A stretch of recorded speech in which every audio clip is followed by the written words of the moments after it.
રાજસ્થાન અને ગુજરાતના કેટલાક ભાગોમાં ચૈત્ર સુદ ત્રીજના દિવસે શિવ પાર્વતીના આરાધનાના પર્વ ગણગોર મહોત્સવની અંબાજીમાં ઉજવણી થઈ હતી।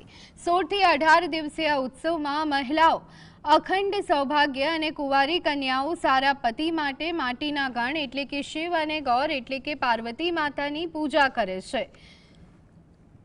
હોળીના બીજા દિવસથી શરૂ કરી 16 થી 18 દિવસ સુધી મહિલાઓ ગૌરી માતાની મૂર્તિઓ બનાવે છે, દરરોજ શણગારે છે, પૂજા કરે છે તેમજ ગીતો ગાય છે અને કળશ સાથે શોભાયાત્રા કાઢે છે।